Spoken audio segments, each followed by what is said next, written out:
Assalamualaikum warahmatullahi wabarakatuh. Selamat siang, pagi maupun sore saat menonton video ini. Di sini saya Ardi Rahmat Wijaya, NPF 1913031020 dan rekan saya Niluh Gedewi Wisusila, NPF 1913031034 akan menjelaskan materi tentang sekuritas delusinan dan laba bersaham. Baik, pada awalnya saya akan menjelaskan apa itu sekuritas delusinan. Sekuritas delusinan atau dilutif diartikan sebagai surat berharga yang dapat dikonversikan menjadi saham biasa, sehingga pada saat dikonversikan akan mempengaruhi jumlah saham yang beredar dan berdampak pada penurunan nilai laba bersaham atau terdilusi.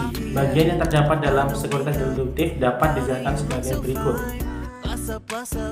Yang pertama, utang konversi. Obligasi konversi adalah instrumen majemuk karena hanya memiliki komponen ekuitas atau hak istimewa yang dimiliki konversi adalah bisa membujuk investor untuk menerima dengan suku bunga yang lebih rendah daripada yang umumnya menerbitkan langsung utang, yaitu pada saat penerbitan, pada saat konversi, penyelesaian obligasi konversi, dan induksi konversi. Selanjutnya, saham preferen konversi. Saham preferen konversi adalah termasuk memiliki pilihan bagi para pemegang untuk mengkonversi saham preferen menjadi jumlah yang tepat di saham biasa. Selanjutnya, waran saham. Waran adalah sertifikat yang memberikan hak pemegang saham untuk membeli saham pada harga tertentu dalam jangka waktu yang telah ditetapkan.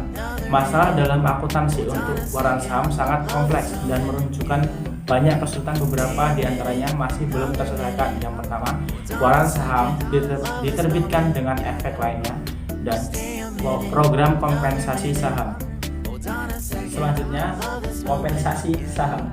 Kompensasi saham yang pertama, menentukan beban berdasarkan metode nilai wajar. Perusahaan menghitung total beban kompensasi berdasarkan nilai wajar opsi yang diharapkan pada tanggal pemberian opsi pada karyawan, yaitu tanggal pemberian. Yang kedua, mengalokasikan beban kompensasi. Secara umum, perusahaan mengakui beban kompensasi pada periode di mana karyawan yang melakukan jasa atau periode jasa. Ketiga, pengungkapan program kompensasi. Perusahaan harus mengungkapkan sepenuhnya status program kompensasi pada akhir periode yang disajikan.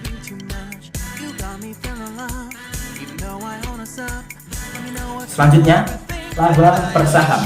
Laba bersaham adalah media keuangan sering melaporkan data laba bersaham. Selanjutnya, pemegang saham dan investor potensial banyak menggunakan data ini dalam mengevaluasi profitabilitas perusahaan.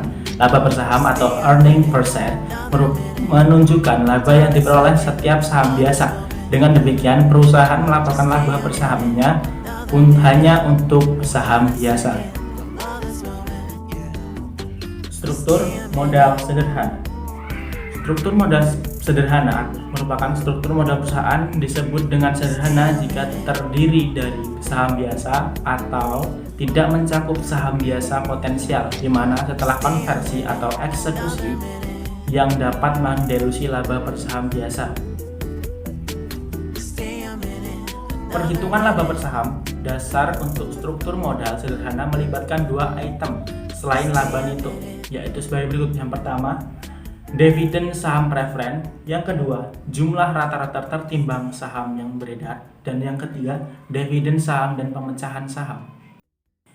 Selanjutnya, struktur modal kompleks. Salah satu masalah yang muncul dari perhitungan EPS dasar adalah tidak ada pengakuan dampak potensial dari efek dilutif dalam perusahaan. Efek dilutif adalah efek yang dapat dikonversi ke saham biasa. Setelah dikonversi atau dieksekusi oleh pemegang saham, efek dilutif akan mengurangi atau mendilusi laba bersaham, pengaruh yang merugikan. Pada bagian berikutnya, jika kita membahas efek yang dapat dikonversi dan efek dilutif lainnya pada perhitungan EPS.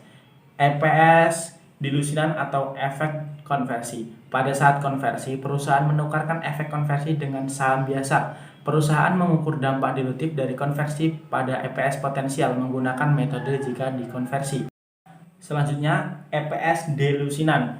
EPS delusinan atau opsi saham dan waran. Perusahaan memasukkan laba per saham delusinan untuk semua opsi saham dan waran yang beredar atau dapat dieksekusi atau tidak, kecuali bersifat anti-dilutif. Perusahaan menggunakan metode saham treasury untuk memasukkan opsi waran dan ekuivalennya ke dalam perhitungan EPS.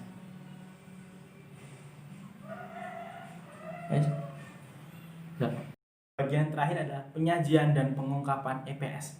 Ketika laba suatu periode dimasukkan dalam operasi yang dihentikan, perusahaan harus menunjukkan jumlah per saham untuk hal berikut.